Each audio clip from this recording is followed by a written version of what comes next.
بیت الحم خاموش بھی ہے اور اداس بھی۔ امسال کرسمس کی سب تقریبات منسوخ کر دی گئیں، ان مظلوم فلسطینیوں کے احترام میں جو اسرائیلی وحشت کی نذر ہو گئے۔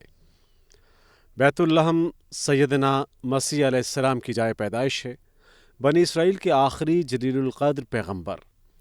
قرآن مجید نے خبر دی کہ جب ان کی معجزانہ پیدائش ہوئی تو انہوں نے خدا کے اذن سے گہوارے میں کلام کیا اور اپنی پاک دامن ماں کے حسن کردار کی گواہی دی۔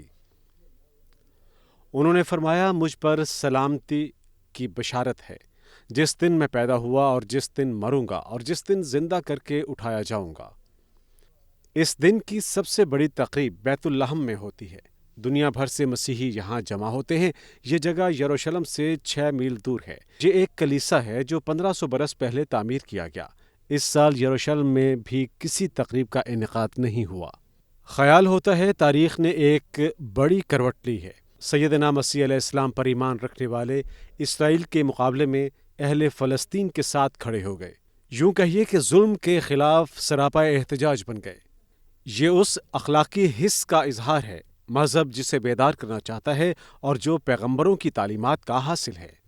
ان کی حکومتیں اسرائیل کی پشتبان ہیں اور اس ظلم میں اس کے ساتھ برابر کی شریک ہیں، مگر یہ بھی حقیقت ہے کہ عام مسیحی نے اس ظلم کو قبول نہیں کیا۔ وہ اسرائیل میں مرنے والے عام شہریوں کے لیے ہمدردی رکھتا ہے اور ان فلسطینیوں کے لیے بھی اتنا ہی غمناک ہے جو اسرائیلی تشدد اور بربریت کا ہدف ہیں۔ اسرائیل کے لیے یہ سب سے بڑا نقصان ہے جس کے اثرات دور رس ہو سکتے ہیں۔ مغرب میں حکومتیں عوامی تائید سے بنتی ہیں۔ اگر عوام نے، جن کی اکثریت مسیحی ہے، اسرائیل کے بارے میں اپنی رائے تبدیل کر لی تو آنے والے دنوں میں ان حکومتوں کے لیے یہ آسان نہیں ہوگا کہ وہ اسرائیل کی غیر مشروط امداد جاری رکھیں۔ یہ تبدیلی تاریخ کے سفر کو ایک نیا رخ دے سکتی ہے۔ اس کا بڑا انحصار مسلمانوں کی فکری اور سیاسی قیادت کی بصیرت پر بھی ہے۔ کیا انہیں اس تبدیلی کا ادراک ہے؟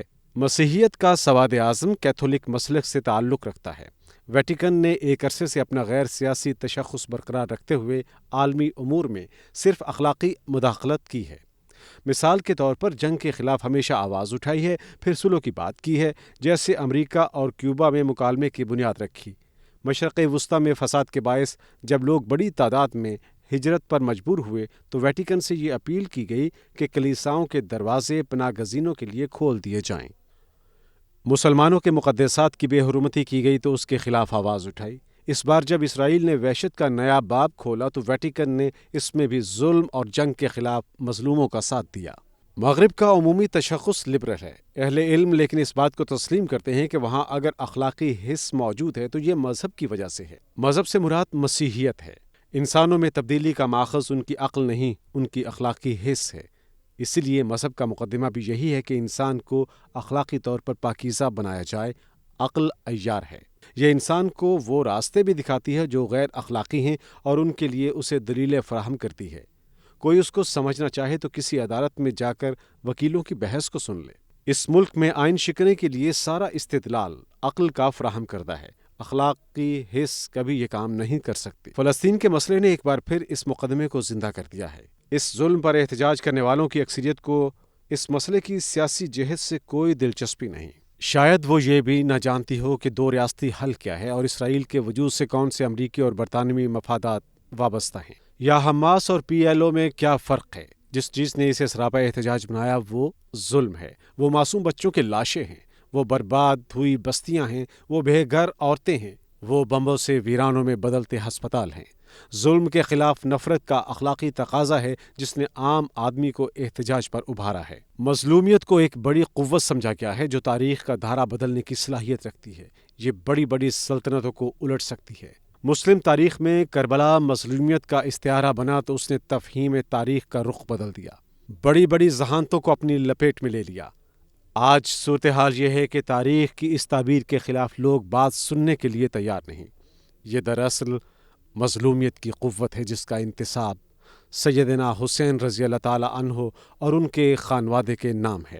مظلومیت انسان کی جس حس کو اپنا مخاطب بناتی ہے وہ اخلاقی ہے۔ بحیثیت مذہب مسیحیت نے خود کو سیاست سے دور رکھتے ہوئے اگر اپنا وجود باقی رکھا ہے اور لبرلزم کے فکری طوفان کا کامیابی کے ساتھ سامنا کیا ہے تو اس کی بڑی وجہ انسان کے اخلاق پر ارتکاز ہے۔ مسیحیت نے تاریخ میں جب سیاسی کردار ادا کیا تو اس نے اپنی حیثیت کو متنازع بنا دیا، جیسے صلیبی جنگیں۔ بظاہر ہمیں یہ دکھائی دیتا ہے کہ مغرب میں مذہب کمزور ہوا ہے۔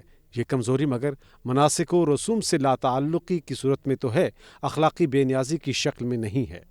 پوسٹ سیکولرزم کی بحث میں اس بات کو تسلیم کیا جا رہا ہے کہ انسانی زندگی سے مذہب کو نہیں نکالا جا سکتا، لہٰذا اس اعتراف کے ساتھ ہی کوئی سیاسی اور سماجی نظام وضع کیا جانا چاہیے۔ تشدد کا بدلہ تشدد کے فلسفے نے مظلومیت کے مقدمے کو کمزور کیا ہے۔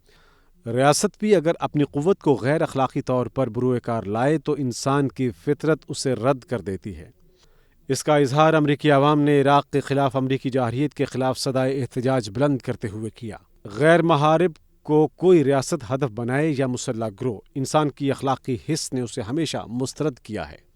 بیت اللحم کی اداسی بتا رہی ہے کہ آج بھی انسان اخلاقی طور پر زندہ ہے۔ انسانیت کے مستقل کے لیے یہی واحد امید ہے۔ اس کا مطلب یہ نہیں کہ ابلیس اور اس کے گروہ انسان سے دستکش ہو جائیں گے۔ ان کو غیر مؤثر بنانے کا راستہ یہی ہے کہ انسان کو اخلاقی طور پر زندہ رکھا جائے۔ اس کے لیے مذہب کو ماننے والی قوتوں کو جمع ہونا چاہیے، انہیں ایسی اقدار پر اتفاق پیدا کرنا چاہیے جو اصلاً اسی اخلاقی حس کے مطالبے کے جواب میں پیدا ہوئیں اور مذہب نے جنہیں مؤکد کیا۔ پیغمبروں نے جنہیں اپنی زندگی میں اپنا کر اس کا عملی نمونہ پیش کیا۔ میں ظلم کے خلاف کھڑا ہونے پر مسیحیوں کو خراج تحسین پیش کرتا ہوں۔ ظلم اور اخلاقی رذائل کے خلاف اہل مذاہب کا اتحاد انسان کو اخلاقی زندگی دے گا۔ انسانیت کو بچانے کی واحد صورت یہی ہے۔ آج بظاہر بیت اللحم خاموش اور اداس ہے، مگر کل جس طرح سیدنا مسیح علیہ السلام کی آمد انسانی تاریخ میں ایک نئے دور کی بنیاد بنی تھی، کچھ بعید نہیں کہ بیت اللحم کی یہ خاموشی ابراہیمی ادیان کو قریب کر دے اور تاریخ کے ایک نئے عہد کی پہلی اینٹ بن جائے۔